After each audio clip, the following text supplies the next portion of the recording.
Student, मैं हूं Rahul Kapoor and welcome back to my channel Practice with Kapoor sir. Yes, practice makes a man perfect and in the same way we are preparing ourselves for our exam, for our all the questions to be faced in our examination.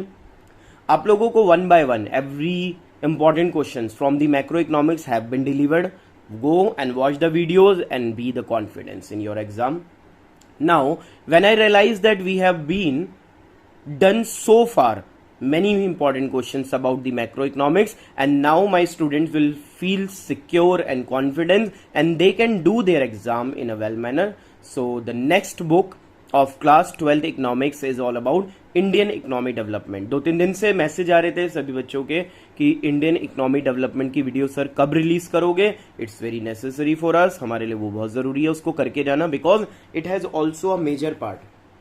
Examination में Indian economy development का भी अपना एक major part है. Means this book is all about what this book is all about 18 marks. बच्चों, आपकी Indian economy development की जो बुक है वो भी 18 मार्क्स की पेपर में आने वाली है. तो 22 मार्क्स का मैक्रो, 18 मार्क्स का Indian, and it's all about the 40 marks exam you are going to face. तो जो बच्चे टर्म 2 बोर्ड एग्जाम दे रहे हैं उनके लिए ये वीडियोस बहुत हेल्पफुल होने वाली हैं.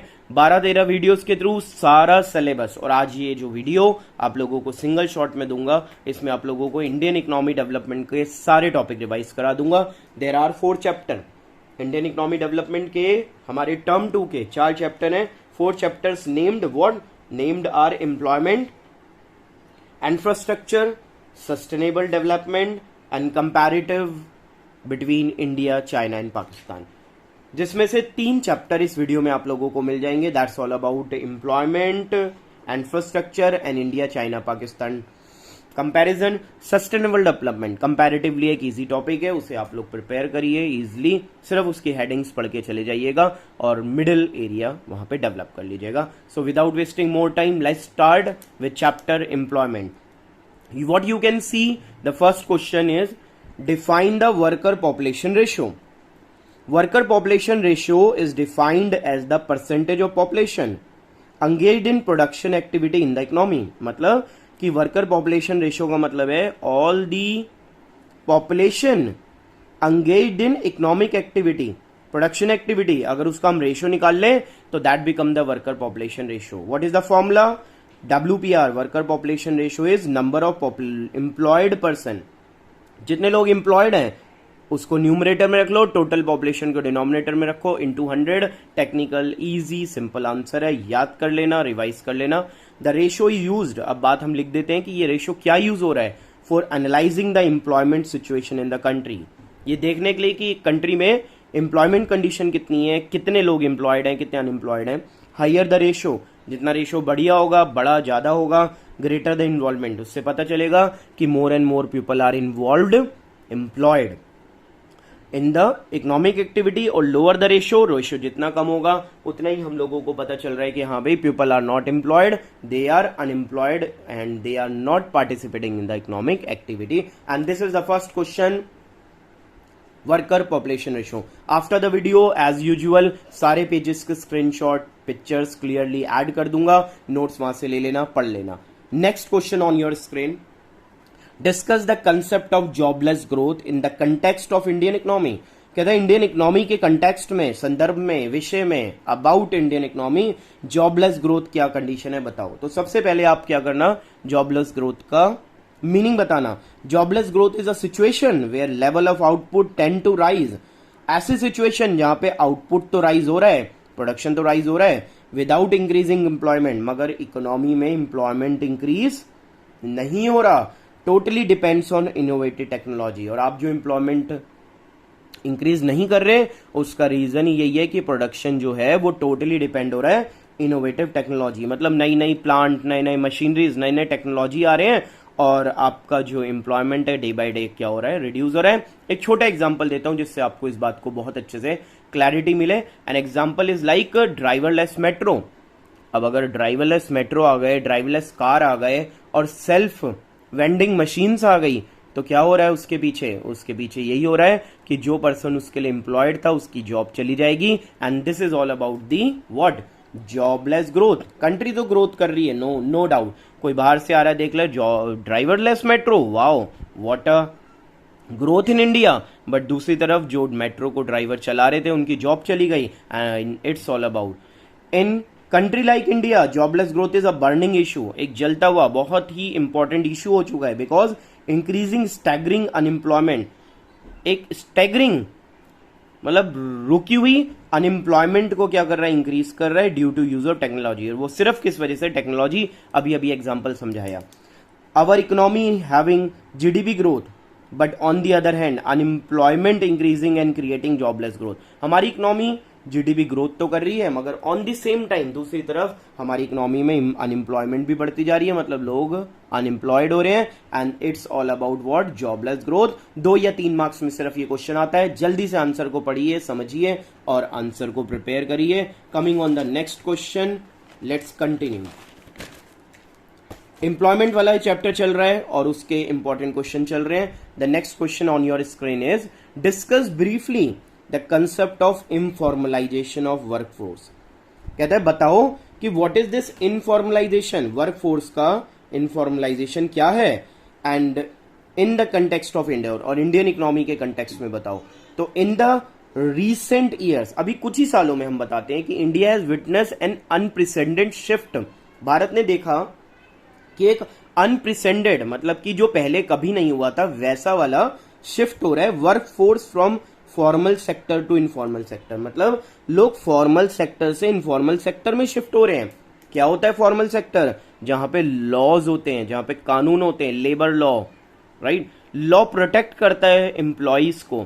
Formal sector, informal sector is where there is no law, employees are not protected by the laws governed by the law, labor union, nothing there। तो फॉर्मल से इनफॉर्मल में लोग बहुत जा रहे हैं, and this process is called informalisation, और हम कहते हैं इसी प्रोसेस को इनफॉर्मलाइजेशन ऑफ वर्कफोर्स कहते हैं। Informalisation is good from the point of view of employer, कहते हैं कि एम्प्लॉयर के पॉइंट ऑफ व्यू से देखो, एम्प्लॉयर के मन से पूछो तो बड़े खुश हैं कि इनफॉर्मलाइजेशन बढ़ रहा है। क्यों? क्योंकि एम्प्लॉयर जो है अब क्या कर सकते हैं, they can hire and fire, रख सकते हैं और निकाल सकते हैं एम्प्लॉइज को किसी भी टाइम, तो वो तो खुश होंगे। क्यों? क्योंकि जब मर्जी चाहे एम्प्लॉय रख लो, जब मर्जी चाहे एम्प्लॉय हटा दो, and it is all about the employer point of view. But this is extremely bad from the point of view of the worker, और इंडिया में देखें तो वर्कर के पॉइंट ऑफ व्यू से ये बड़ी बेकार, बहुत ही बुरी बात होती जा रही है। क्यों? Because they do not get any social security, कोई सोशल सिक्योरिटी नहीं है, कोई सामाजिक फायदा नहीं है, कोई सोसाइटी में कोई फायदा नहीं है। जब मर्जी चाहोगे जॉब छूट जाएगी, घर बैठो, चलो राम राम जाओ। क्यों? Because it is informalisation, there is no law, there is no rules and regulation about the employees and employer. तो एम्प्लॉयर जब मर्जी चाहे आपको निकाल दे, जब मर्जी चाहे आपको रख ले, और उसके साथ में अगर वो रख भी ले तो उस समय you are getting a salary very less than what you required, and as per the government rule आपको सैलरी भी कम मिल रही है और कोई सोशल सिक्योरिटी नहीं मिल रही, मतलब कि आपको कोई फंड, कोई प्रोविडेंट फंड, कोई ग्रेचुटी, कोई पेंशन, नथिंग इज देयर। तो this is called the informalisation. क्या बच्चों समझे? यस सर, समझ में आया।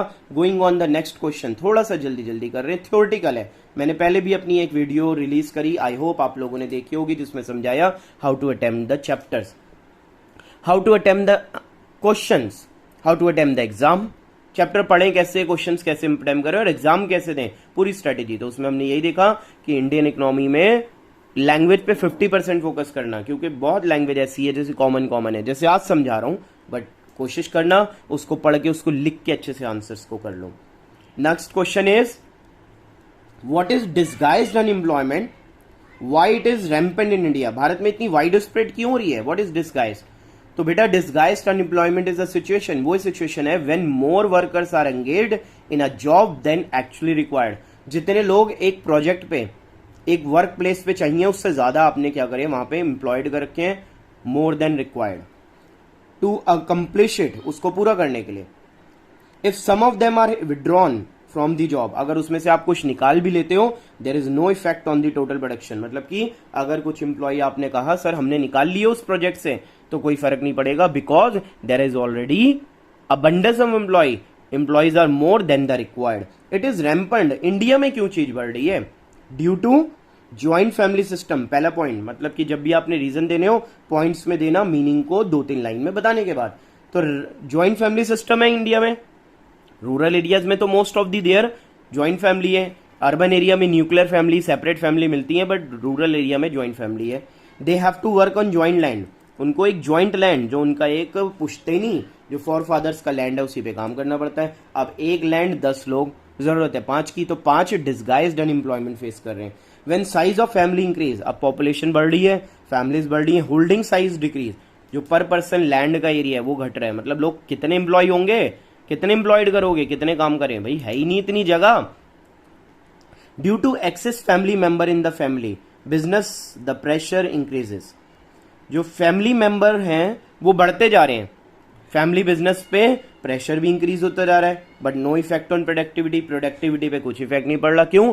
Number of people those are increasing, जो फैमिली मेंबर वहां जा रहे हैं, काम कर रहे हैं, उनका प्रोडक्टिविटी से कोई डायरेक्ट लिंक नहीं है, क्योंकि वो लोग तो एक्स्ट्रा हैं, वो जितने रिक्वायर्ड है उनसे ज्यादा है। And it is all about the disguised unemployment. The Indian economy, in Indian economy the problem of disguise employment is rampant due to the above reason. तो कहता है 1, 2, 3, 4 रीजन बता रहा हूं, इन 4 रीजन की वजह से ही डिसगाइज एम्प्लॉयमेंट क्या है, इंडिया में बहुत ज्यादा है। And this is the 4th answer on your screen. I hope समझ में आया। बढ़ते हैं नेक्स्ट की तरफ। Next question said what, it is necessary to create employment in formal sector. अभी अभी आपको एक आंसर में सिखाया इनफॉर्मलाइजेशन ऑफ वर्कफोर्स, मतलब लोग फॉर्मल सेक्टर से इनफॉर्मल सेक्टर में ज्यादा शिफ्ट हो रहे हैं, उनको कोई सिक्योरिटी नहीं मिल रही, कोई सोशल सिक्योरिटी नहीं है, कोई जॉब बेनिफिट नहीं है, हायर एंड फायर ये सब पॉलिसीज हैं, जब मर्जी रख लो, जब भी निकाल लो। तो वही क्वेश्चन बना के पूछता है, इट इज नेसेसरी, क्या जरूरी है एम्प्लॉयमेंट क्रिएट करना फॉर्मल सेक्टर में इनफॉर्मल में? तो यस सर है, कोई रिफ्यूट करेगा ही नहीं। कौन चाहेगा कि परमानेंट जॉब ना मिले, कौन चाहेगा आज जॉब पे हूं कल निकाल दूं? तो वही बात यहां पे है, इसे डिफेंड करना, रिफ्यूट मत कर देना, स्टेटमेंट वैलिड रीजन के साथ। यस आई डिफेंड, मैं इस बात को डिफेंड करता हूं कि फॉर्मल सेक्टर क्रिएट करना बहुत जरूरी है। रीजन क्या है?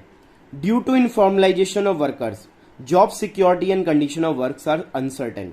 कहते हैं इनफॉर्मलाइजेशन, जहां पे हायर एंड फायर पॉलिसी है, जहां पे कोई फॉर्मल लॉज नहीं है, जहां पे कोई रूल्स रेगुलेशन नहीं है, हायर एंड फायर पॉलिसी, जब मर्जी रखो जब मर्जी निकालो, तो उसकी वजह से जॉब सिक्योरिटीज एंड कंडीशंस दोनों अनसर्टेन हो गई, अनिश्चित हो गई, पता ही नहीं है भविष्य में क्या होगा, आज जॉब जा रहा हूं कल निकाल दिया जाए। And hence the formal sector is needed. In informal sector workers and enterprises do not gate regular income. Informal sector में वर्कर्स को और एंटरप्राइजेस दोनों को फॉर्मल रेगुलर इनकम नहीं मिल रही। Also do not have any protection, ना ही उनको कोई प्रोटेक्शन है, ना लेबर लॉज है, ना इंडस्ट्रियल लॉज है, ना ही कानून उनको कोई क्या कर रहा है, लॉ उनको कोई हेल्प कर रहा है। And regulation from the government, there is no regulation from the government. तो भाई जब गवर्नमेंट ही बीच में नहीं आएगी, सरकार ही उनको हेल्प नहीं करेगी, लॉ उनको हेल्प नहीं करेंगे, तो कोई जरूरत नहीं है ऐसे इनफॉर्मल सेक्टर की, formal sector is necessary. Next हमने रीजन दिया, in informal sector workers are dismiss without any compensation. निकाल दिए जाते हैं, बॉस से नहीं बनी, आपने बॉस की बटरिंग नहीं करी, आप निकाल दिए जाओगे because you are in the informal sector. Practical बात कर रहा हूं बच्चों, और यही बात हम रियल वर्ल्ड में देख रहे हैं कि आपने बॉस की बटरिंग नहीं करी, उसको मस्का नहीं मारा, तो कल गए तो पता चला जिसने मस्का मारा उसकी जॉब बच गई और आपकी निकल गई। रियलिटी है। तो हम वही लिख रहे हैं कि इनफॉर्मल सेक्टर में डिसमिस्ड विदाउट एनी कॉम्पनसेशन, कोई कॉम्पनसेशन नहीं दे रहे, और जिसकी वजह से लेवल ऑफ प्रॉपर्टी क्या हो रहा है, पॉवर्टी का लेवल क्या हो रहा है, इंक्रीज हो रहा है। एग्जाम्पल देते हैं कि भी क्लोजर ऑफ टेक्सटाइल मिल इन अहमदाबाद, अहमदाबाद में रातों रात एक टेक्सटाइल मिल बंद कर दी गई। 1,50,000 1,50,000 workers were working there and they become jobless and the created situation of the riots. वहां पे क्या हुए, रॉयट्स हुए, दंगे हुए, वहां पे फसाद हुए, आपस में लड़ाइयां हुई, और गवर्नमेंट को बीच में आके संभालना पड़ा, पुलिस फोर्स को आना पड़ा। Why? Because hire and fire policy worked there and it created worse situation for the employees in the informal section. Hence all the above, हम लिखते हैं कि सारे जो ऊपर हमने रीजन दिए वो डिफेंड करते हैं कि फॉर्मल सेक्टर जो है वो मस्ट है, ताकि लेवल ऑफ एम्प्लॉयमेंट को इंक्रीज किया जाए और वर्कर्स को सिक्योरिटी दी जाए। बताइए, is a well explain answer with well explain notes. कहां मिलेगा इतना सब कुछ? चलते जाइए, बढ़ते जाइए और आंसर सीखते जाइए। सारे इंपॉर्टेंट आंसर एम्प्लॉयमेंट के आपको सिखा दे रहा हूं। बस करना क्या है, वीडियो के साथ में बने रहें, बात को सुनते रहें और वीडियो के एंड में जब आपको नोट्स मिल जाएं उन्हें याद करके, अभी भी एग्जाम में है टाइम, जल्दी से याद कर लीजिए। मैक्रो रिवाइज करवा दी है, इंडियन इकोनॉमी चल रही है। Why is the percentage of female worker low and lower. अब बात उठी कि फीमेल वर्कर जो विमेन सेक्शन ऑफ सोसाइटी है वो lower and lower still in urban area, शहरों में अभी भी कम है, गांव में ज्यादा, शहरों में कम है। क्या रीजन है? तो हमने कहा percentage of female worker is low and lower in urban area. Why? Reasons are female education in India is still a challenge. मतलब इंडिया में अभी भी फीमेल एजुकेशन चैलेंज है, मतलब लड़कियों को स्कूल कम भेजा जा रहा है, अभी भी प्रॉब्लम है।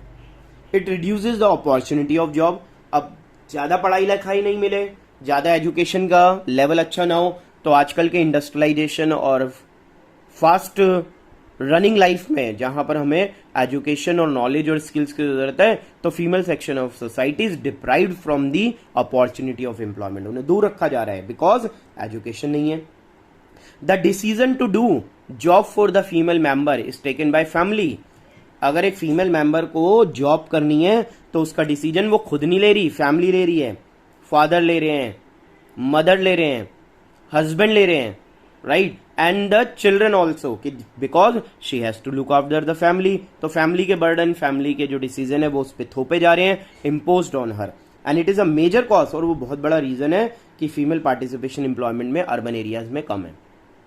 One more reason can be compare with the situation of rural area.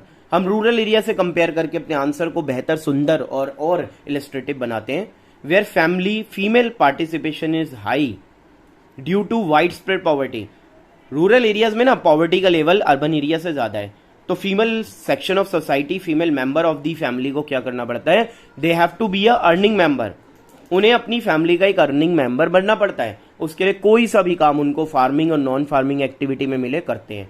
मगर अर्बन एरिया में ये सिचुएशन थोड़ी कम है, पॉवर्टी का लेवल रूरल एरिया से थोड़ा सा कम है, मतलब पॉवर्टी कम है, पॉवर्टी लेवल इतना ज्यादा नहीं है। अर्बन एरियाज में female member of the society are not compulsion to do the work. उन्हें काम करने के लिए मजबूर होना जरूरी नहीं है पॉवर्टी की स्टेज में, तो इस वजह से भी वो काम ना भी करें तो it is okay, because they become the home maker. वो होम मेकर बन जाते हैं, अपने घर को संभालते हैं, बिकॉज पॉवर्टी उन्हें कंपेल नहीं करती कि जाओ घर से बाहर जाओ और काम करो। यही हमने इस पॉइंट में लिखा।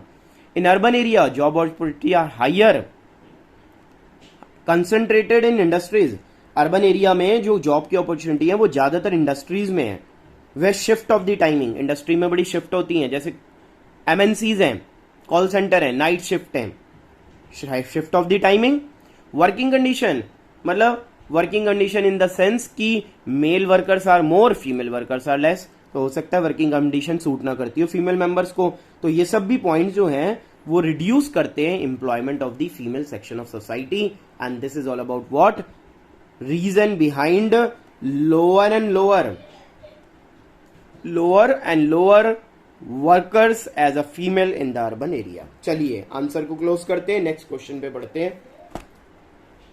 Y are regular salaried employ more in urban area. Urban area में रेगुलर सैलरीड एम्प्लॉय ज्यादा है, मतलब लोगों को सैलरी रेगुलर बेसिस मिलती है। कहां पे? रूरल एरिया के मुताबिक। तो उस बात के लिए एक बात इंपॉर्टेंट से माइंड में रख लो कि रूरल एरिया में agriculture is the most important activity, and in agriculture what you feel, agriculture is all about what uncertain, is seasonal. तो वहां पे लोगों को सीजनल काम मिलता है, सारे साल काम नहीं मिलता। बट अर्बन एरियाज में रेगुलर एम्प्लॉयड हो जाते हैं लोग। Why? Reasons are most of the factory and enterprise are run in the urban area. Most of the factories और एंटरप्राइज कहां काम कर रहे हैं? अर्बन एरिया में काम कर रहे हैं। Due to various infrastructure facility, और उसका रीजन भी दिया कि यहां पे infrastructure facility, infrastructure next chapter है, वहां बहुत अच्छा क्लियर होगा। Infrastructure is what? Road, highway, communication, transport, power, सब शहरों में ज्यादा है, तो इसलिए शहरों में फैक्ट्रीज और एंटरप्राइजेस भी ज्यादा है। This increases the demand for worker on regular basis. अब लोगों को अगर डेली बेसिस पे अपनी फैक्ट्रीज चलानी है, अपना इंडस्ट्रीज चलाना है, तो ऑब्वियस सी बात है रेगुलर एम्प्लॉय रखने पड़ेंगे, रोज एम्प्लॉय नहीं बदलने, क्योंकि रेगुलर काम करना है। इसलिए भी हम कह रहे हैं कि अर्बन एरिया में रेगुलर एम्प्लॉयज ज्यादा है, रेगुलर सैलरी ज्यादा है। ह्यूज सर्विस सेक्टर, शहरों में, अर्बन एरियाज में सर्विस सेक्टर ज्यादा है, स्कूल, हॉस्पिटल, कोर्ट, कितने सारे सर्विस सेक्टर हैं और रेगुलर एम्प्लॉयज की जरूरत है, इसलिए रेगुलर एम्प्लॉयज की डिमांड अर्बन एरियाज में ज्यादा है, रूरल में कम है। Almost multinational companies are setup in urban area. हम कहते हैं almost multinational company means MNCs कहां पे कॉन्सेंट्रेट हो गई, कहां पे विदेशों से उड़ती हुई आई कहां पे, अर्बन एरियाज में। लाइक एनसीआर में रहने वाले, दिल्ली में एनसीआर में रहने वाले देखते हैं Noida, Gurgaon becomes the hub of the multinational company.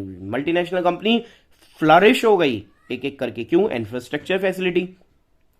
और जब मल्टीनेशनल कंपनी अर्बन एरियाज में सेटअप है, और ये हुआ किस लिए, बिकॉज ऑफ द ग्लोबलाइजेशन। जब हमने ग्लोबलाइजेशन अडॉप्ट करा तो हमारी इंटीग्रिटी किससे बढ़ी, ग्लोबल इकोनॉमिक्स से। तो सारे के सारे जो ग्लोबल इकोनॉमिक्स के इन्वेस्टर्स थे वो आउटसोर्सिंग के लिए मल्टीनेशनल कंपनीज को सेटअप करने इंडिया आए और रेगुलर वर्कर्स की डिमांड यहां पे बढ़ी। And that's why we say that what we say that regular workers are more in urban areas, less in the rural area, less women found in regular employ. एक question यहां भी arise हुआ कि urban areas में employees regular हैं तो rural area में क्यों नहीं है। तो for answer watch the video of employment. इसी चैप्टर में आपको वीडियोस हैं, उसी को देखते रहिए और आंसर को बनाइए। तो that is the answer, why regular salary employees are more in urban area, less in rural area. Answer को क्लोज करते हैं एंड बढ़ते हैं आगे। अब सिर्फ हम लेसन के लास्ट, क्योंकि ये आपके एनसीईआरटी बेस्ड क्वेश्चंस होते हैं, अभी तक मैंने जो क्वेश्चन सिखाए आपको वो घुमा घुमा के आने वाले कौन से क्वेश्चन जो सीबीएसई में आए हैं। अब एनसीईआरटी में सिंपल स्ट्रेट चैप्टर्स के अंदर जो आपको क्या दिया हुआ है, टॉपिक दिए, उनको भी थोड़ा देख लो। Like what are the reason of mass in employment. Employment का चैप्टर पढ़ो और एम्प्लॉयमेंट होने के रीजन ना पढ़ो तो बड़ा अजीब सा है सर। इन आंसर्स को सिर्फ क्या करना, हेडिंग्स याद कर लो, हेडिंग रट जाओ और उसके बीच में जो पॉइंट रखे हैं उनको एरो से दिखाया, उनको प्रेपोजिशन से जोड़ के अपने आंसर को बना दो। सबसे पहला reason slow economic growth. India में अंडर डेवलप्ड कंट्री होने के कारण इकोनॉमिक ग्रोथ की रेट जो है स्लो है, इस वजह से generate employment can't, it can't generate employment, मतलब एम्प्लॉयमेंट जनरेट नहीं हो सकता। चलो जी सर बना दिया, 1 2 3 4 सारे शब्दों को जोड़ा, बन गया answer. Rapid growth of population, rising population, population बढ़ती जा रही है तो वर्क फोर्स का बर्डन भी बढ़ता जा रहा है और उस वजह से सिस्टम जो है वो अनेबल है एम्प्लॉयमेंट जनरेट करने से। चलो जी सर बना देंगे। एग्रीकल्चर सीजनल ऑक्यूपेशन है, एग्रीकल्चर में सीजनल होने की वजह से एग्रीकल्चर कोई भी स्टेबल अपॉर्चुनिटी फार्मर को प्रोवाइड नहीं करता और they have to left what, unemployed, ideal, बेकार रहने पड़ता है बहुत टाइम तक। स्लो सेविंग, हमारी यहां लैक ऑफ कैपिटल, कैपिटल कम है जिसकी वजह से सेविंग इन्वेस्टमेंट कम है, अपॉर्चुनिटीज इंडस्ट्रियलाइजेशन की डेफिशिएंसी है और इस वजह से अनएम्प्लॉयमेंट है। Use of labour saving technology, अभी अभी हमने पढ़ा, क्या पढ़ा, हमने पढ़ा जॉबलेस ग्रोथ। वही बात यहां आ गई कि भाई हम इंडिया में आजकल क्या कर रहे हैं, लेबर सेविंग टेक्नोलॉजी ज्यादा यूज कर रहे हैं। मतलब हम लोग क्या कर रहे हैं, हम लोग क्या कर रहे हैं कि टेक्नोलॉजी को ज्यादा यूज कर रहे हैं, प्रोडक्शन में, इकोनॉमिक एक्टिविटी में लेबर कम, जबकि हमारे यहाँ लेबर अबंडेंस है। उल्टा कर रहे हैं हम लोग, जिसे कहते हैं जॉबलेस ग्रोथ। इस वजह से क्या हो रहा है, जीडीपी तो इंक्रीज हो रही है but it's not creating opportunities of job और which is arising the massive employment. कुछ नहीं करना, क्वेश्चन के अंदर हेडिंग याद करो, गिवन वर्ड्स जो हैं लाइक दिस दिस दिस सबको कनेक्टर्स से जोड़ो और अपना आंसर बनाओ। Coming over to the next answer and this is actual the last answer of the employment chapter. और 25 मिनट की वीडियो में एम्प्लॉयमेंट चैप्टर खत्म, कहीं नहीं मिलेगा इससे better material. What, each and every word, each and every answer, each and every concept and the notes too. जल्दी से पढ़ लो, 1-1.5 घंटे की वीडियो के अंदर पूरी इंडियन इकोनॉमी डेवलपमेंट खत्म कर दूंगा। सजेस्ट सुटेबल मेजर्स, अब जब एम्प्लॉयमेंट के रीजन पढ़ लिए तो मेजर्स भी बताओ अनएम्प्लॉयमेंट कैसे हटाएं। तो उसके लिए सबसे पहला मेजर आता है क्या, फर्स्ट मेजर, प्रोडक्शन बढ़ाओ। क्यों, इंक्रीज इन प्रोडक्शन एसेंशियल है इंक्रीज इन एम्प्लॉयमेंट के लिए। Development of large small and cottage industry, large small cottage industry, इन सबको इंक्रीज करो ताकि हम एम्प्लॉयमेंट को एनकरेज कर सके। इतना ही लिखना है, ज्यादा नहीं लिखना। एम्प्लॉय आपके एग्जामिनर को नहीं चाहिए भर भर के, क्वालिटी चाहिए। Increase in productivity, labours demand, labour की डिमांड डिपेंड करती है on productivity of labour, labour की प्रोडक्टिविटी में। Higher productivity generate higher profit and demand for labour. तो लेबर की प्रोडक्टिविटी बढ़ेगी तो वो लेबर ज्यादा प्रॉफिट को जनरेट करेगा और उसकी डिमांड बढ़ेगी। इसलिए बेटर है कोशिश करो लेबर की एफिशिएंसी को इंप्रूव करने वाले प्रोग्राम्स पे। वेरी गुड सर, बहुत बढ़िया लगा। राइज इन एम्प्लॉयमेंट प्रोग्राम, ऐसे एम्प्लॉयमेंट प्रोग्राम जो लोगों को एम्प्लॉयमेंट का क्या करते हो, एम्प्लॉयमेंट जनरेट भी करते हो और उन्हें अवेयर भी करते हो। ऐसे प्रोग्राम्स को क्या करो, ज्यादा एनहेंस करो, शुड बी मोटिवेटेड, ताकि लोगों को एम्प्लॉयमेंट मिल पाए। जैसे कि गवर्नमेंट की कई सारी क्या है पॉलिसीज है, लाइक मनरेगा, ठीक है, 100 डेज गारंटी प्रोग्राम और बहुत सारे ऐसे प्रोग्राम्स हैं जिन्हें जनरेट किया जाए। स्किल एनहेंसमेंट, हमें पता है हमारे अंदर स्किल नहीं होगी तो एफिशिएंसी नहीं बढ़ेगी, तो ऐसे programmes which help to enhance skill, लोगों की स्किल बढ़ाने वाले प्रोग्राम्स क्या करो, एनहेंस करो। स्किल बढ़ेगी तो उन्हें एम्प्लॉयमेंट एक्वायर करने में इजी होगा और प्रोडक्टिविटी बढ़ेगी, और जो प्रोडक्टिविटी में ज्यादा पार्टिसिपेट करेगा उसकी डिमांड भी बढ़ेगी और उसको एम्प्लॉयमेंट में भी रखा जाएगा। And it's all about what, employment chapter. इसी के साथ में एम्प्लॉयमेंट को टाटा बाय बाय करते हैं और इसको अच्छे से रिवाइज करते हैं। And going on the next chapter, infrastructure. Keep on watching back students. Yes, now you can C on the screen our topic in infrastructure, the next chapter of the Indian economy development। बहुत ही जल्दी जल्दी हम लोग सारे के सारे chapter revise कर रहे हैं और इससे ज्यादा क्विक रिवीजन प्रैक्टिस कहीं नहीं मिलेगी। So keep on watching practice with Kapoor sir. Share the videos if it's really helpful to you. Ask your friend to watch them and be confident in your exam. कहिए कि हमारे sir ने इतनी मेहनत करके वीडियो को हमारे लिए बनाया और एक वीडियो में पूरी क्या करा, पूरी की पूरी इंडियन इकोनॉमी रिवाइज करवा दी विद आंसर्स। मतलब इतना जल्दी कौन टीचर हमें रिवाइज कराएगा। तो तुम भी वीडियो देखो और आने वाले एग्जाम्स में आने वाले ये क्वेश्चंस कर जाओ, और ये क्वेश्चंस आप लोगों को जैसे देखेंगे तो आप याद करेंगे किसको, practice with Kapoor sir. And I am always there to help you in your practice. So let's continue infrastructure.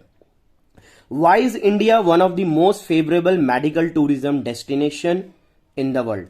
पूछता है आपसे कि भाई बताओ इंडिया सबसे ज्यादा फेवरेबल मेडिकल टूरिज्म डेस्टिनेशन क्यों बन रहा है इन द वर्ल्ड, पूरे दुनिया में। मतलब क्यों, क्या ऐसा इंडिया में हो गया कि लोग मेडिकल टूरिज्म, मतलब लोग इलाज कराने, पढ़ाई करने, मेडिकल के रिगार्डिंग आ रहे हैं इंडिया में। रीजंस देते हैं क्या, cost of medical treatment is lower in comparison to developed nation, कि इंडिया में डेवलप नेशन के कंपैरिजन में कॉस्ट ऑफ मेडिकल बड़ी कम है। सच में कम है, बाहर जाओ तो पता चले इलाज कितना महंगा है। आगे क्या लिखते हैं, availability of abundance of hospital, bad doctors and nurses for medical tourist.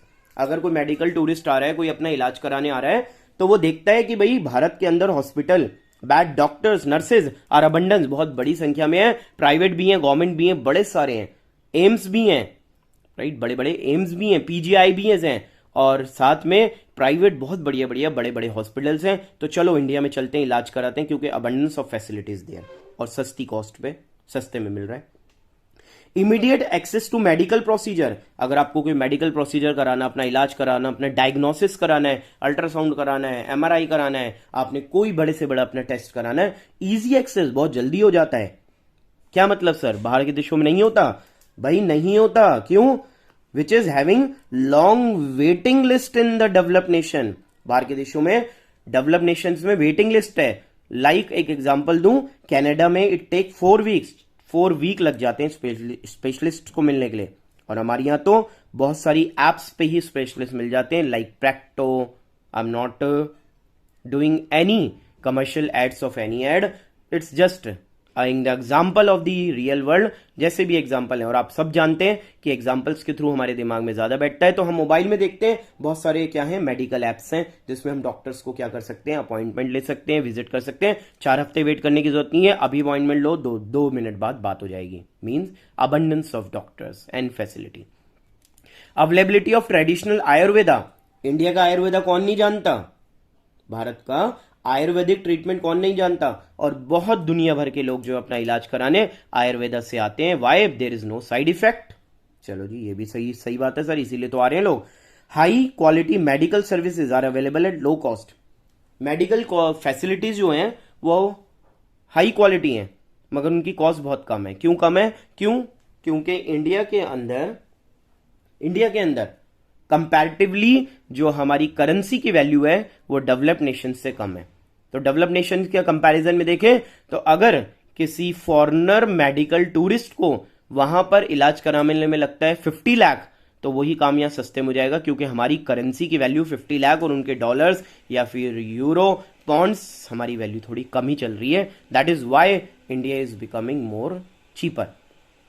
It's all about what? It's all about why India become the most favorable destination of medical tourism. और इसी के साथ में हम ये भी कह सकते हैं कि medical tourism is all about also कि स्टूडेंट्स पढ़ने भी आ रहे हैं, तो यहाँ की मेडिकल जो स्टडी है, एजुकेशन है, वो भी क्या है, कंपैरेटिवली सस्ती है. एक पॉइंट ये भी डाल दीजिएगा. नेक्स्ट क्वेश्चन कहता है how women's health become a matter of concern. India में, भारत में विमेन हेल्थ, औरतों की हेल्थ जो है वो एक बहुत बड़ा कंसर्न बन गया. रीजन बताओ. तो रीजन में कहते हैं more then 50% women age group 15 to 49, 15 से 49 तक के एज ग्रुप में 50% से ज्यादा जो विमेन है they are found to be malnutrition. उन्हें अच्छा न्यूट्रिशन नहीं मिलता. They are not having a good diet, good food. High mortality rate, mortality rate मतलब death rate, due to negligence in health care. Women are not keeping and people are also not taking care of the women health, जिसकी वजह से, negligence की वजह से mortality rate ज्यादा है. Increasing disease, disease बहुत बढ़ रही है. फीमेल फर्स्टिसाइड इज कॉमन प्रैक्टिस, मतलब लड़कियों को, बच्चियों को मां के गर्भ में, पेट में ही मार देना, फीमेल फर्स्टिसाइड्स, वो बहुत कॉमन प्रैक्टिस है इंडिया में. और उसकी वजह से जो जन्म लेने वाले था बच्चा, फीमेल चाइल्ड, वो तो गया ही, वो तो मरा ही, और साथ में उसके बाद की जो पोस्ट कॉम्प्लिकेशन है मदर्स के लिए, वो भी बड़ा हेल्थ इश्यूज है. So the child who was going to birth lost before its birth and the mother who was going to give the birth is also facing the complication. तो ये problem है बड़ी ह्यूमन हेल्थ के लिए. Social bias which create education problem. Education is not in such a way, हमारे यहाँ education of women child is also is not in such a condition कि उनको एजुकेशन दी जाए. और विदाउट एजुकेशन भी नेग्लिजेंस क्रिएट होता है about your health, sanitation and etcetera, so many things in life. High dependent on, लिखना रह गया, कोई बात नहीं, नोट्स खुद ही बनाए हैं, कोई देखे थोड़ी ना है, लिख देते हैं. High dependent on family members. Women are dependent on family members, so their health also neglected somehow by them. If the woman is depending on a family members, तो उसकी हेल्थ उस वजह से भी निग्लेक्ट हो रही है कि उसकी हेल्थ पे अगर खर्चे की जरूरत है, अगर हेल्थ पे एक्सपेंडिचर है, तो वो भी निग्लेक्ट हो रहा है. And such kind of things are saying women health become a major concern. चलिए नेक्स्ट आंसर पे चलते हैं और देखते हैं नेक्स्ट इंपॉर्टेंट आंसर क्या है.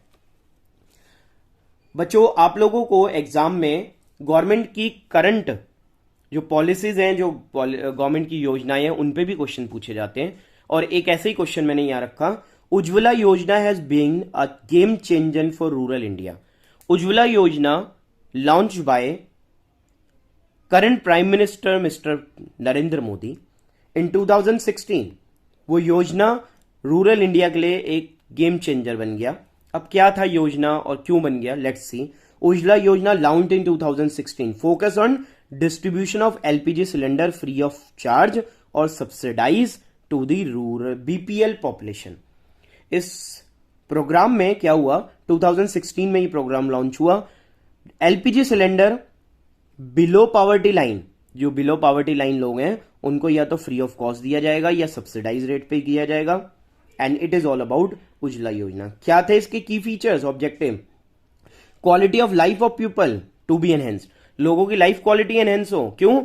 औरतें क्या कर रही हैं, फ्यूल यूज कर रही हैं, कन्वेंशनल फ्यूल, लकड़ी जलाना, ठीक है, काउ डंग जलाना. तो हेल्थी तो इशू है, स्मोक सारा बॉडी में जा रहा है, कई सारी लीवर डैमेज, लंग्स डैमेज, बहुत सारी प्रॉब्लम्स है. कंबैटिंग एनवायरमेंट पॉल्यूशन, दूसरी प्रॉब्लम ये भी थी कि अगर आप कन्वेंशनल फ्यूल जला रहे हो, आप काउ डंग जला रहे हो, आप लकड़ी जला रहे हो, आप वुड जला रहे हो, तो एनवायरमेंटल पॉल्यूशन भी तो हो रहा है, उसको भी तो रोकना है, कन्वेंशनल फ्यूल्स को अटैक करना है. It reduces burden on trees, पेड़ काटे जा रहे थे, किसके लिए, फायरवुड के लिए, तो उस बर्डन को रिड्यूस करना था. किन फ्यूल्स पे अटैक करा इसने, फायरवुड, कोल और कैरोसिन ऑयल्स के यूज पे अटैक करा and it is all about small Ujjwala योजना। आई होप समझ में आया होगा। Thanks for watching. बने रहिए और आंसर सीखते रहिए। एक बहुत छोटा सा आंसर ज्यादातर पूछा जाता है, what is global burden of disease, मतलब किसी डिसीज का पूरी दुनिया पे क्या ग्लोबल बर्डन, आप क्या रेफरेंस करते हो। Indicator global burden of disease and indicator use to access, ये किस चीज को एक्सेस करता है, किस को काउंट करता है, number of premature death due to particular disease. क्योंकि कोई पर्टिकुलर डिसीज है और उससे लोग प्री मेच्योर अपनी लाइफ मरने से पहले ही मर गए, they died because of a particular disease like कोविड-19। लोगों को कोविड-19 में प्रीमेच्योर डेथ हुआ। It's a global burden. The duration of disability of person suffering from the disease, दूसरी तरफ उस डिसीज से लोगों को जो प्रॉब्लम्स आ रही हैं, जो उनको डिसेबिलिटी क्रिएट हो रही है, उसका ड्यूरेशन क्या है, कितने लंबे समय तक वो लोग क्या रहते हैं, सफर रहते हैं उससे। And it's all about global burden of disease. Coming of the next answer, लिखता है in spite of increase in public health expenditure Indian health system is an ailing system. कहता है in spite of increase in public health expenditure, मतलब government का जो health expenditure है वो इतना ज्यादा हो रहा है, बढ़ रहा है, फिर भी इंडियन हेल्थ सिस्टम एलिंग, बीमार है। क्यों, रीजन दीजिए, डिफेंड करिए या रिफ्यूट करिए। तो कोई भी रिफ्यूट मत करना। क्यों, आप लोग अपने रियल वर्ल्ड में देखो कि yes sir, Indian health system is collapsing when there is a crisis of the health like COVID-19, our system collapsed. There was a hue and cry all around, medical facilities की problem, beds were not available, doctors were not available, oxygen cylinders were not available। मतलब government इतना इतना खर्चा कर रही है health infrastructure पे, फिर भी ऐसी सिचुएशंस में सब तरफ क्या हो जाता है, ह्यू एंड क्राई हो जाता है। लोग क्या हो जाते हैं, पैनिक हो जाते हैं, परेशान हो जाते हैं, और उसमें कई सारे लोग लॉस देयर लाइफ। तो वी शुड डिफेंड इट, हम उसे डिफेंड करेंगे। और रीजन क्या देंगे कि India is a big country, वहां पर पब्लिक एक्सपेंडिचर बहुत ज्यादा चाहिए, but low public expenditure on health care as a percentage of GDP. मगर हमारी जीडीपी का जो परसेंटेज हेल्थ केयर पे लगना चाहिए ना, वो बहुत लो है। In accordance with size of problem of health care, हमारी हेल्थ केयर की जो प्रॉब्लम है उसका साइज बहुत बड़ा है। Percentage of GDP is very low to tackle the problem. उस प्रॉब्लम को टैकल करने के लिए इंडिया में सिर्फ 1.5% जीडीपी का प्रोपोर्शन कहां स्पेंड होता है, हेल्थ केयर एक्सपेंडिचर। यूएसए में 17% और चाइना में 5.7। मतलब हमारे से ज्योग्राफिकल, हमारे से पॉपुलेशन में, सब में कंट्रीज छोटी हैं। The countries are very small in comparison to या, but they are spending more money on their health care system. तो बेटर है, यस सर है। रूरल अर्बन डिस्पैरिटीज, हम देखें रूरल एरिया और अर्बन एरियाज में डिस्पैरिटीज हैं। डिस्पैरिटीज मतलब भेदभाव है। कैसे भेदभाव है कि भाई most of the health care facility urban area में क्या है, सिचुएटेड है। जितने भी एम्स हैं, ऑल इंडिया मेडिकल इंस्टीट्यूट्स हैं, जितने पीजीआई हैं, जितने बड़े बड़े प्राइवेट हॉस्पिटल हैं, सारे कहां पे खुल रहे हैं, अर्बन एरियाज में। तो रूरल एरिया में क्या करें लोग, कहां से हेल्थ फैसिलिटीज लें। उनको अगर बीमार पड़ जाए, अगर उनको क्राइसिस आ जाए, इमरजेंसी आ जाए, तो they have to travel around 100 kilometre towards the urban areas. भागते भागते शहरों में आना पड़ता है। एंड दैट्स अ प्रॉब्लम कि भाई government is not, why this problem rise, because government is not spending such amount in the urban areas, same in the rural area. They should provide it. Ill-trained professionals are there. Urban areas में जो professionals हैं वो ill-trained हैं, मतलब कि doctor fully trained नहीं है, इस वजह से भी प्रॉब्लम है। Shortage of medical personnel, हमारे पास medical personnel, medical employees का भी shortage. There is a lack of medical personnel, doctor, nurses, lab technicians in comparison to population. Population बहुत बड़ी है मगर मेडिकल पर्सोनल बड़े कम है। In India less than 1 doctor पर 1000 ऑफ पॉपुलेशन। अगर हम लोग WHO की रिपोर्ट को देखें तो WHO की रिपोर्ट के अकॉर्डिंग मिनिमम रिक्वायरमेंट डॉक्टर्स की कितनी है, द मिनिमम रिक्वायरमेंट पर 1000 ऑफ पॉपुलेशन के अकॉर्डिंग इंडिया में जो है वो बहुत कम है। और वो कितनी है, सिर्फ लेस देन 1 डॉक्टर पर 1000। 1000 पे 1 डॉक्टर अवेलेबल है पॉपुलेशन के अकॉर्डिंग, और WHO के गाइडलाइंस के अकॉर्डिंग बहुत लोअर है। तो that means sir it is clear कि पब्लिक एक्सपेंडिचर में इतना ज्यादा एक्सपेंडिचर, पब्लिक एक्सपेंडिचर इतना ज्यादा होने के बावजूद भी हेल्थ केयर सिस्टम एलिंग है। और रीजन हमने पढ़ ली है। Let's continue in the same way. The next question and it is the last question. Infrastructure बहुत छोटा चैप्टर है बेटा, बहुत बड़ा चैप्टर नहीं है, बस यही क्वेश्चन कर जाओ, इन्हीं में से एग्जाम में मिलेंगे. अब हाउ इंफ्रास्ट्रक्चर इंक्रीजेज डेवलपमेंट, अगर हमने ये नहीं पढ़ा तो फिर हमारी एनसीईआरटी की थोड़ी सी हमारी गलत बात हो जाएगी. एनसीईआरटी को जब हम पढ़ते हैं तो वहां पे फोकस किया जाता है किन पॉइंट्स पे, मेजर हेडिंग्स पे. तो वहां से हमने निकाली क्या, हाउ इंफ्रास्ट्रक्चर इंक्रीजिंग डेवलपमेंट. तो रीजन कहता है infrastructure increases productivity of every sector. मतलब इकोनॉमी में 3 सेक्टर हैं, प्राइमरी, सेकेंडरी एंड टर्शियरी. तो इन तीनों सेक्टर की प्रोडक्टिविटी को कौन इंक्रीज करता है, agriculture. Infrastructure, how in every sector infrastructure enhance productivity, like permanent irrigation. Agriculture में जाओ तो इरिगेशन के अगर परमानेंट हमारे पास क्या है, सोर्स है, एग्रीकल्चर अच्छा होगा. एनर्जी के सोर्स अच्छे हैं तो इंडस्ट्रियल सेक्टर अच्छा होगा. ट्रांसपोर्ट और कम्युनिकेशन अच्छे हैं तो सर्विस सेक्टर, टूरिज्म अच्छा होगा. तो एक एक एग्जांपल देके टीचर को बता दिया. इंफ्रास्ट्रक्चर इंड्यूस इन्वेस्टमेंट, कैसे, अगर आपके देश का इंफ्रास्ट्रक्चर अच्छा है, if the infrastructure of the country is very good, so all the investors will attract there. People will come to invest in your country. Why? Because they are having a sound infrastructure facility. That's the point. हमारे जितने भी production activities हैं, infrastructure generate links. Linkage कैसे generate करता है, means of transport and communication, source of energy and other element. Infrastructure के क्या element है, means of transport, communication, energy और other element. Promote production in factories, उससे factories में प्रोडक्शन बढ़ रहा है, इंडस्ट्रियलाइजेशन बढ़ रहा है. इंडस्ट्रीज के बढ़ते ही सर्विस सेक्टर की डिमांड बढ़ती है. क्यों, इंडस्ट्रीज में, फैक्ट्रीज में गुड्स बनेंगे तभी तो ट्रांसपोर्टेशन, लॉजिस्टिक जिसे हम कहते हैं, उसको क्या मिलेगा, प्रमोशन मिलेगा. बैंकिंग फैसिलिटीज बढ़ेंगी. वाई, क्योंकि बैंकिंग ट्रांजेक्शन तभी तो बढ़ेंगे जब प्रोडक्शन में लोग एक दूसरे के साथ आएंगे. And it's all about expansion of the facilities of one and giving expansion to other. Enhance ability to work. अब सोशल इंफ्रास्ट्रक्चर है, लाइक हेल्थ है, एजुकेशन है, क्या करता है वो, हमारी ability, skills and efficiency to work सब बढ़ाता है. मतलब अगर हेल्थ फैसिलिटीज अच्छी हैं तो हम कम बीमार पड़ेंगे, तो ज्यादा काम कर पाएंगे, ज्यादा काम कर पाएंगे मतलब कि वर्क एबिलिटी बढ़ रही है. That is also all about infrastructure helping development. हमारे स्कूल, कॉलेजेस और टेक्निकल इंस्टीट्यूशंस बहुत बढ़िया हैं, तो what we will gain skill, we will gain efficiency in doing a work, and that's all about the development. Facilitate outsourcing. क्या होता है बच्चों आउटसोर्सिंग? आउटसोर्सिंग का मतलब होता है taking facility of a work from any outsider organization. Like Indian Railway is taking the facilities of catering from the outsider, private concern से ले रहे हैं. ऐसे बहुत सारे, जैसे कि कोई कंसर्न है, कोई यूनिवर्सिटी है, यूनिवर्सिटी में प्रोफेसर्स कॉलेज के जो हैं, जो उनके टीचर्स हैं, वो तो उनके क्या हैं, इंटरनल सोर्स हैं, इंटरनली काम कर रहे हैं. बट सपोज करो यूनिवर्सिटी को अपना रिजल्ट प्रिपेयर कराना है और उसे पब्लिश करना है, तो उसने किसी आईटी इंस्टीट्यूट, आईटी सेक्टर को वो काम दिया. And that's all about what, taking facility, taking work from any outsider. It is all outsourcing. Outsourcing के लिए 2 चीजें जरूरी हैं बहुत. क्या, one is the area, geographical area, land to stabilise the building, tall buildings है ना, बिल्डिंग्स के अंदर फैसिलिटीज देना है, network facilities, communication facilities, transportation facilities, so on. Another one is cheap labour, and India having both. India में labour भी cheap है, labour भी बहुत है, because of the abundance of population as well as what you can see, we can see then India is also having what, large geographical area.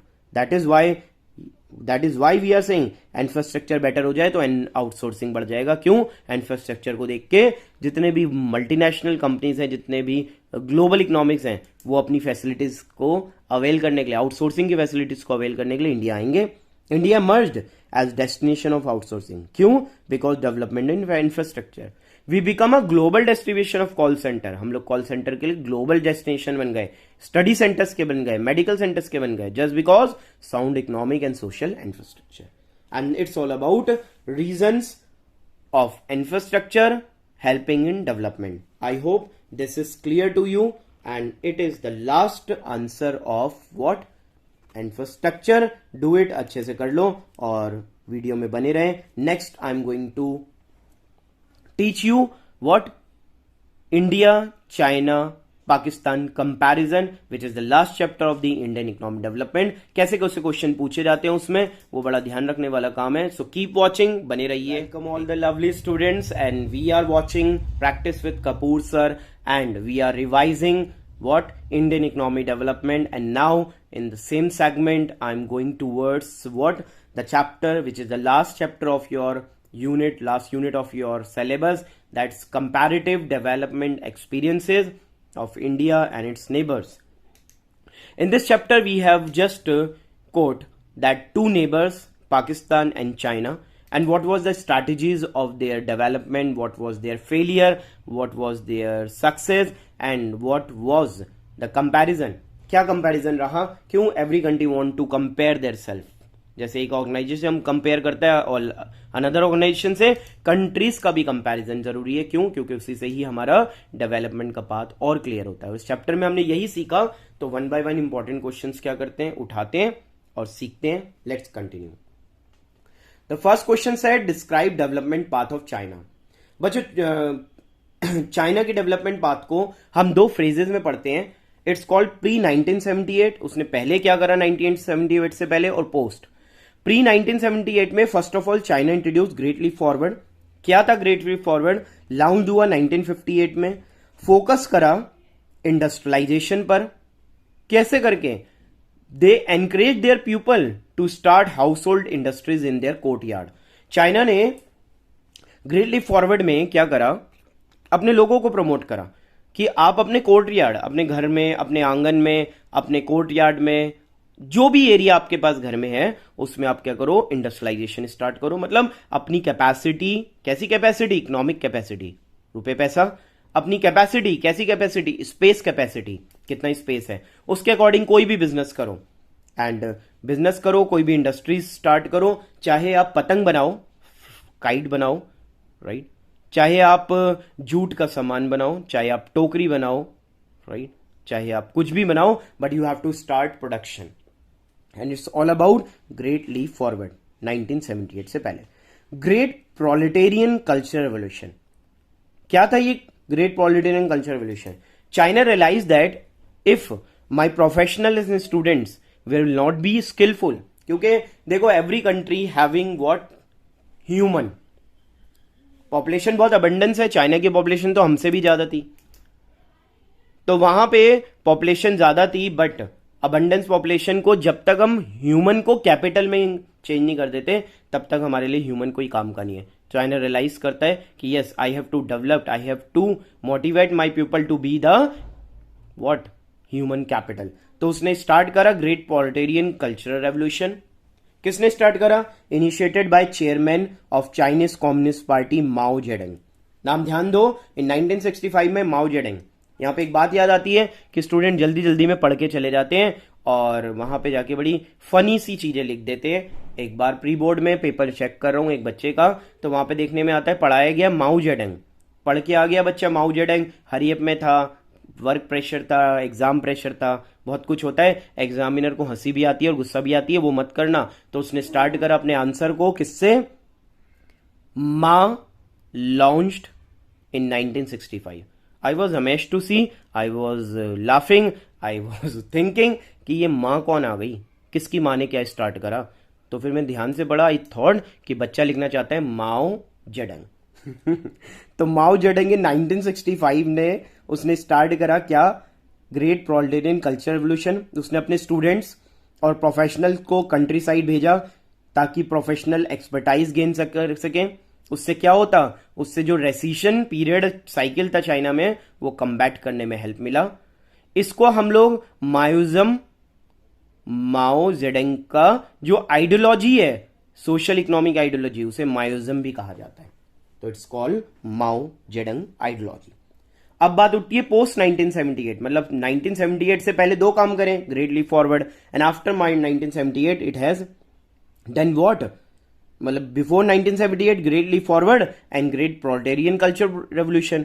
अब 1978 के बाद क्या हुआ, उसमें दो फेजेस में पढ़ते हैं। In first phase of economic reform, agriculture reforms को इनिशिएट किया गया। कॉमन सिस्टम, मतलब पहले वहां पे क्या था? कॉमन सिस्टम था। कॉमन सिस्टम मतलब ज्वाइंट फार्मिंग, सब मिलके फार्मिंग करेंगे, बट उसे अब क्या करा, विड्रॉल करा। विड्रॉल करने के बाद कॉमन लैंड जो स्टेट के पास ओन लैंड था उसे डिवाइड कर दिया स्मॉलर पीसेज में, और इंडिविजुअल को क्या करा, उसे अलॉट करा, ताकि इंडिविजुअल को रिलैक्स मिले कि yes we have now land to cultivate, वो अपनी अपनी लैंड पे कल्टीवेशन करें। उन्हें थोड़ा सा रिलैक्सेशन दिया गया कि आप रेंट नहीं पे करेंगे, बट स्टैटिज्म जो चाइना का स्टैटिज्म था, मतलब all the resources under the state, वो चल रहा था। कंटिन्यू करते हैं, चलिए ध्यान देते हैं। सेम आंसर चल रहा है, डेवलपमेंट पाथ ऑफ चाइना।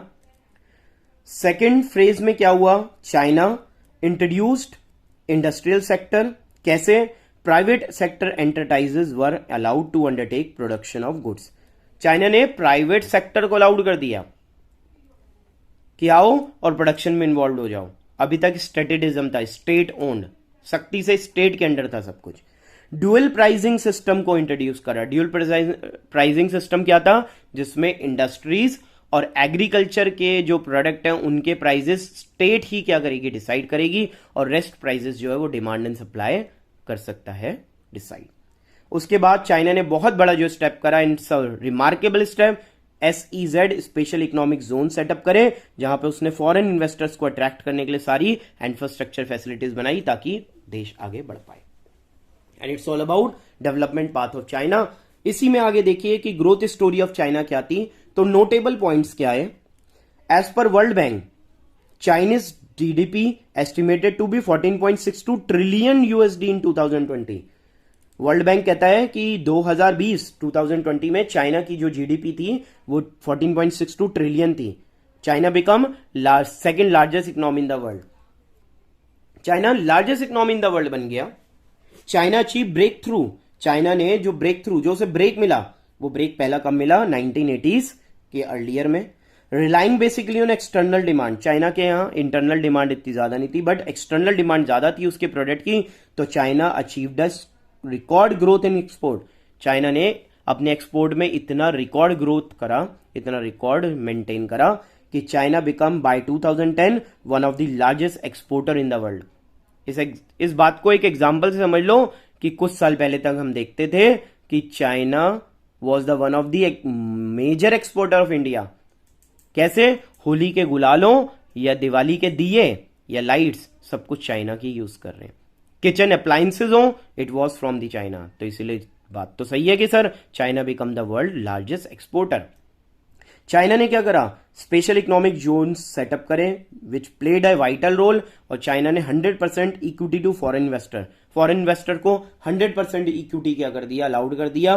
और FDI, foreign direct investment, what is the full form of FDI, foreign direct investment, कि मतलब अब आप फॉरेनर्स डायरेक्ट क्या कर सकते हो, इन्वेस्टमेंट करते हो, आओ करो रिटेल सेक्टर में। तो इस तरीके से चाइना ने क्या करा, अचीव करा अ बिग टारगेट ऑफ इस ग्रोथ। बढ़ते हैं आगे, इसी सीक्वेंस में हम लोग नेक्स्ट आंसर को सीखते हैं। It is all about what, it is all about India China comparison. अब हम बात करते हैं नेक्स्ट क्वेश्चन की, right observation about growth story of India and Pakistan. तो इंडिया की ग्रोथ स्टोरी के बारे में पढ़े तो GDP growth in India showed rise only after 1991। 1991 से पहले इंडिया की जो पॉलिसी थी वो थी dominant role of public sector. Policy makers ने पब्लिक सेक्टर मतलब गवर्नमेंट सेक्टर को डोमिनेंट रोल दिया था, बट उसने क्या करा, 3 मेन प्रॉब्लम अराइज करी। वो 3 मेन प्रॉब्लम क्या थी बच्चों, सबसे पहले माउंटेनिंग ऑफ द पब्लिक डेप्ट, सरकार पे बहुत बड़े डेप्ट, बहुत कर्जे चढ़ गए, number 1। Depletion of the foreign reserve, foreign reserve depletion हुआ, मतलब फॉरेन रिजर्व इतना घट गया कि 1990 we had only 10 days bill payment of the foreign trade. Foreign trade का 10 दिन का बिल पेमेंट का रिजर्व रह गया, number 1। Number 3 the public sector, government sector become lethargic, आलसी हो गए, इनएफिशिएंट हो गए, एंड करप्शन वॉज प्रिवेल्ड। तो 1990 में जाके World Bank has given threaten to India, World Bank ने इंडिया को थ्रेटन दिया, धमकी दी, समझाया कि रिफॉर्म योर पॉलिसी, अपनी पॉलिसी रिफॉर्म करो। तो इंडिया ने जाके 1991 में रिफॉर्म करी पॉलिसी, उस पॉलिसी को क्या आ गया, new economic policy, and that's also called LPG, liberalisation, privatisation and globalisation. क्या करा न्यू इकोनॉमिक पॉलिसी ने? उसने इंटीग्रेशन दिया डोमेस्टिक इकोनॉमी को ग्लोबल। हम मतलब ग्लोबल इकोनॉमी से जुड़ गए, हम पूरे विश्व से जुड़ गए, पूरे वर्ल्ड से जुड़ गए। अब हम लोग क्या कर रहे हैं? अपने सोशल और इकोनॉमिक ट्रांजेक्शंस रिलेशंस पूरे वर्ल्ड से बढ़ा रहे हैं। After NEP GDP between 1991 2019 around 6% हो गई। आप लोगों को जब समझा रहा था कि how to give your exam, तो कहा था कि इंडियन इकोनॉमी में डेटा देना मत भूलना। क्यों डेटा नहीं दोगे? पता ही नहीं चलेगा किसी को कि आप क्या कह रहे हो और वो सपोर्टेड भी है या नहीं। तो 6% हमारी जीडीपी हुई। बाद में -8.0% 2020 में क्या हुई? कम हुई। वर्ल्ड बैंक के एस्टिमेट्स ये चले। अब है पाकिस्तान ने अपना जो ब्रेक थ्रू गेट करा वो मिड 80s में, मतलब हमसे पहले रिफॉर्म ले आया, वो लॉन्च करे। After economic reform GDP growth rate in 2018 8 to 2016 8 से 16 के बीच में 3.75 हुआ। फर्दर 2017 में 5.3 हुआ एंड 2020 में स्लम टू 0.5%। तो ये कोई डेटा है जो आप याद करिएगा। Due to slow GDP growth, China में जीडीपी ग्रोथ स्लो था, उसकी वजह से लेवल ऑफ इनकम हमेशा लो रहा और पाकिस्तानी इकोनॉमी जो थी वो आगे चल के लो इनकम लो ग्रोथ ट्रैप माने जाल, इनकम कम तो ग्रोथ भी कम, इस वाले ट्रैप में फंस गया। And it's all about what? Growth story of India and Pakistan. चलते नेक्स्ट आंसर पर। Has the one child policy in China succeeded? चाइना ने क्या करा? When the China realized in 1978 that was the period of reforms. अभी पढ़ाया period of reform, first phase जो था। तो चाइना रियलाइज की my population is increasing as the fastest rate और आगे पॉपुलेशन एक्सप्लोजन से मुझे बहुत प्रॉब्लम आनी है, तो it launch the policy one child policy. क्या वो सक्सेस हुई या नहीं? तो यस हुई। हम लिखते हैं yes. One child policy China launched in 1979। किस लिए? प्रॉब्लम ऑफ पॉपुलेशन एक्सप्लोजन को कर्ब करने के लिए। China successfully reduce rate of population to nearly half from 1.33% in 1979 to nearly 0.46% in 2000। तो जो 1979 में उसकी पॉपुलेशन ग्रोथ 1.33% थी, अब 2017 में 0.46%। तो इसका मतलब yes, world child policy one child policy succeeded, worked. हुआ क्या? बट लेटर ऑन जैसे जैसे आगे बात चली तो चाइना ने डिसकंटिन्यू कर दी अपनी पॉलिसी इन 2016। वाई? उसके कुछ एडवर्स इफेक्ट हो रहे थे। क्या हो रहे थे एडवर्स इफेक्ट? पहला, मेल चाइल्ड प्रेफरेंस। अब सिंगल चाइल्ड पॉलिसी है, जिनकी यहां गर्ल चाइल्ड हुई, मतलब कि only a single child as a girl, तो मेल चाइल्ड प्रेफरेंस है। तो वहां पे डिसकंटेंटमेंट, मतलब वहां की जो पब्लिक है उसके अंदर सरकार के प्रति गुस्सा, हेट, नफरत भर गए, डिसकंटेंटमेंट हो गए। Why? Because they want male child. Also due to the one child policy, और इसकी प्रॉब्लम एक और भी आई। क्या? कि proportion of the elderly people had started mounting. जो एल्डरली पीपल थे, जो सीनियर सिटीजन थे, वो तो माउंटेन हो गए, वो तो बढ़ते गई, उनकी जनसंख्या, उनकी पॉपुलेशन बढ़ गई। मगर कंपैरिजन करें अगर यंगर पॉपुलेशन की तो वो उठ गई। तो फिर चाइना ने क्या करा? 2016 में वन चाइल्ड पॉलिसी को विड्रॉल कर दिया और अब हर एक फैमिली अलाउड है किसके लिए? 2 चाइल्ड ऑप्टेशन के लिए। And that's all about one child policy. Next पढ़ते हैं, right common failure of India and Pakistan. Success तो पढ़ दिया, अब इंडियन चाइना और इंडियन पाकिस्तान का फेलियर पढ़ो। तो इंडिया एंड पाकिस्तान ने दोनों ने इनवर्ड लुकिंग ट्रेड स्ट्रेटेजी। क्या होती थी इनवर्ड लुकिंग ट्रेड स्ट्रेटेजी? कि इंपोर्ट सब्स्टिट्यूशन करो, don't import from the outside country, even produce them in your own country, अपनी कंट्री में बनाओ। That's called inward looking trade strategy. Aim था कि ज्यादा से ज्यादा क्या होगा? एक्सपोर्ट बढ़ेगा, इंपोर्ट घटेगा, मतलब कि जो फॉरेन कैपिटल है वो आएगी और जो हमारी खुद की कैपिटल है वो बाहर कम जाएगी। प्रोटेक्शन मिलेगा डोमेस्टिक किसको? इंडस्ट्रीज को। मगर उससे क्या हुआ? एडवर्स इफेक्ट हुआ। Why there was adverse effect? Because जब कंपटीशन खत्म हो जाता है ना तो क्वालिटी भी डाउन हो जाती है। तो जो डोमेस्टिक प्रोड्यूसर्स थे, they got a benefit of protection from the government policy of Indian inward looking trade strategy. तो उससे क्या हुआ? उनके अंदर से कंपटीशन की फीलिंग खत्म हो गई और कंपटीशन की फीलिंग खत्म होने पे क्वालिटी मेंटेनेंस भी कम होती गई। Both were fail to tackle problem of fiscal डेप्ट। दोनों कंट्री के फिस्कल डेप्ट बहुत बढ़ते जा रहे थे और दोनों ही अनेबल थे उसको कर्ब करने में। Urbanisation was slow. शहरीकरण, urbanization was a slow process. और urbanization is a slow, and that's a bad thing about the growth and development. Why?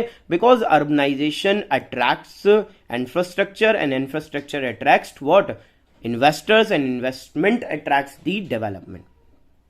Large proportion of tax, दोनों कंट्री का टैक्स प्रोपोर्शन बहुत बड़ा defence expenditure पे जा रहा है, इंटरनल डेप्ट पेमेंट पे जा रहा है. और ऑब्वियस सी बात है, जब आप अपने कर्जे, अपने डेप्ट चुकाते रहोगे and you are doing lot of expenditure on defence equipment, defence activity, तो आपकी जो ग्रोथ प्रोसेस है हैम्पर होगी. And keep on watching, again we are going to another.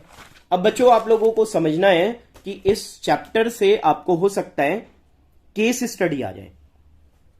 Case study आ जाए, एक पैसेज दे देगा आपको, एक पैराग्राफ देगा, and you have to do the answers of the. तो उसमें आप लोगों को अभी जो पढ़ाया वो भी यूज हो जाएगा. और इसके साथ में आप लोगों को कुछ क्या आने वाले हैं, आंसर आने वाले हैं, कंपेयर एंड एनालाइज. तो आपको 3-4 क्वेश्चन कंपेयर एंड एनालाइज के करवाता हूं, और उसमें 3-4 में बाकी चैप्टर के पॉइंट भी आ जाएंगे. लाइक अभी सामने आपका question, compare and analyse the given data with valid reason. इन क्वेश्चंस को करने का सबसे सिंपल ट्रिक ध्यान रख लेना. सिंपल क्या है कि आपको जब भी टेबल आए तो आपने 2 फ्रेजेस में काम करना है. क्या है वो 2 फ्रेजेस? एक तो given data is to be explain. आप अपनी टेबल का गिवन डेटा एक्सप्लेन कर देना कि this this this have been given, ऐसे ऐसे दिया है, इसमें यहां यहां है, यहां यहां है. उसके बाद नेक्स्ट में क्या दे देना, जो कंपैरिजन कर रहे हो, डेटा को बता रहे हो कि ऐसा डेटा गिवन है, तो कंपैरिजन करके प्लस में अगर याद आ जाए रीजन, और याद आ जाएगा क्योंकि अभी इतने सारे आंसर पढ़ाए ना, उन्हीं पे बेस्ड होता है, तो रीजन आ जाए याद. अदरवाइज उसको सिंपल प्रैक्टिकल लाइफ की लैंग्वेज में बना के लिखने की कोशिश करना, छोड़ना मत. एग्जाम में छोड़ते हो, 0 आते हैं, लिखते हो, एग्जामिनर को टच करता है कि यस कुछ लिखा है.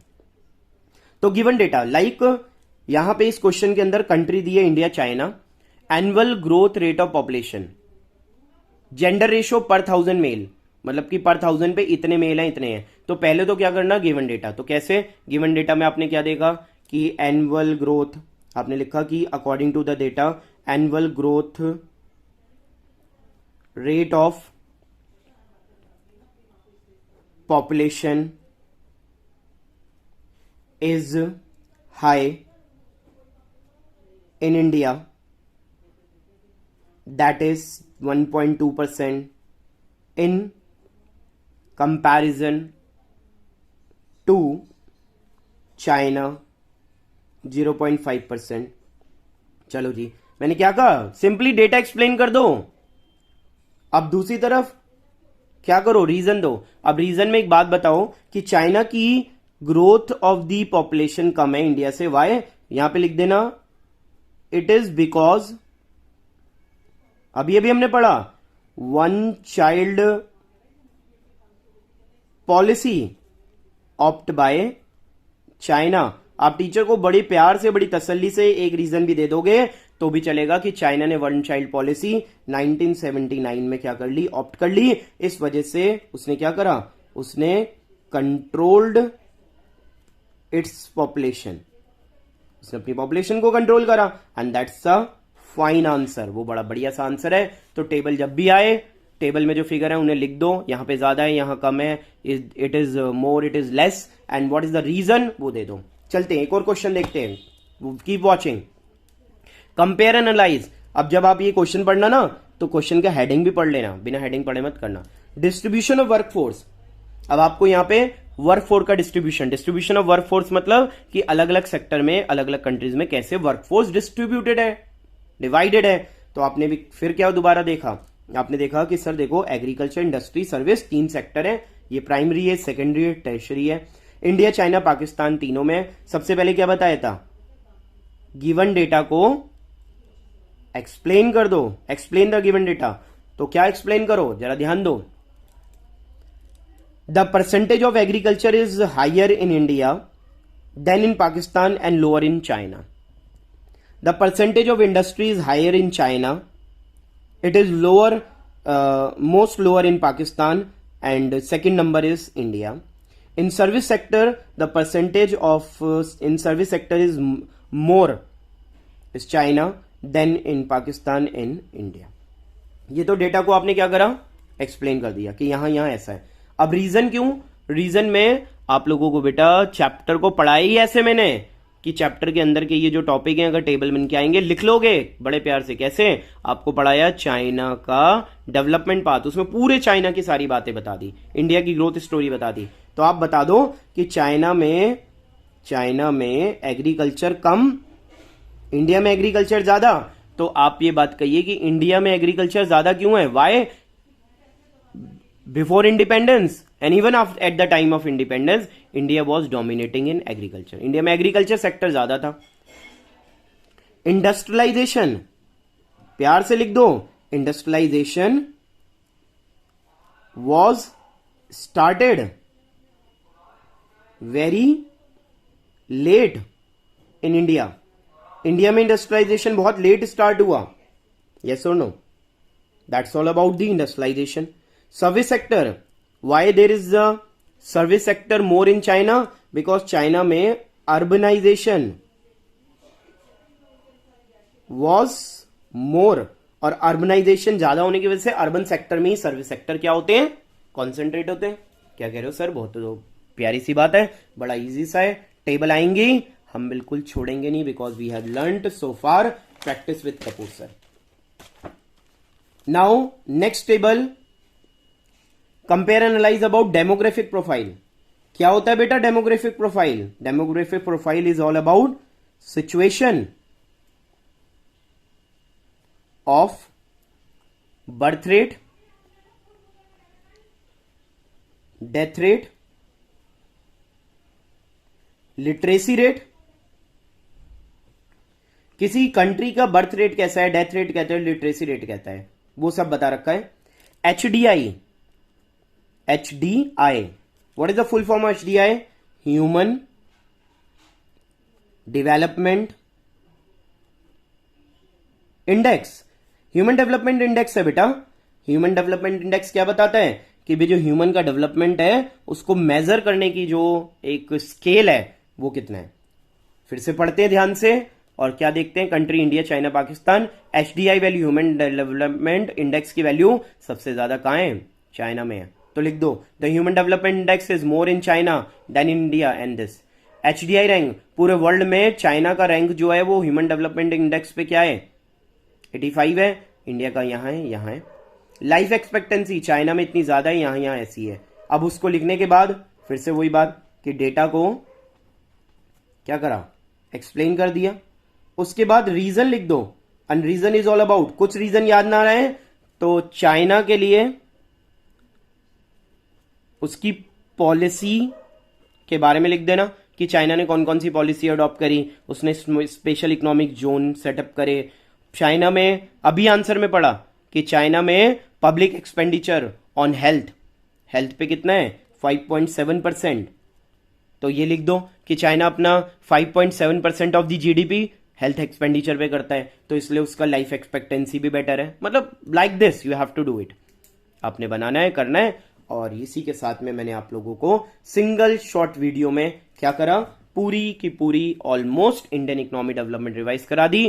कहीं नहीं मिलेगा इससे बेहतर रिवीजन का मौका। सो कीप वॉचिंग, देखते रहिए and take care of yourself. इसी के साथ में वीडियो को क्लोज करता हूं। पूरी वीडियो एक शॉट में प्यार से आराम से देख लो। वीडियो के एंड में सारे आंसर्स को 1 बाय 1 क्या कर दूंगा, मर्ज कर दूंगा वीडियो में, ताकि PDF का झंझट भी खत्म। जितना ईजी हो स्टूडेंट्स के लिए उतना ईजी उनका रास्ता बनाओ, and that's my aim. So keep watching please. If the videos are really helpful to you, so be with us, be connected and share the videos to your friends. Like the videos, comment give your valuable comment and subscribe the channel and also press the bell icon. So thanks for watching. Take care. Goodbye.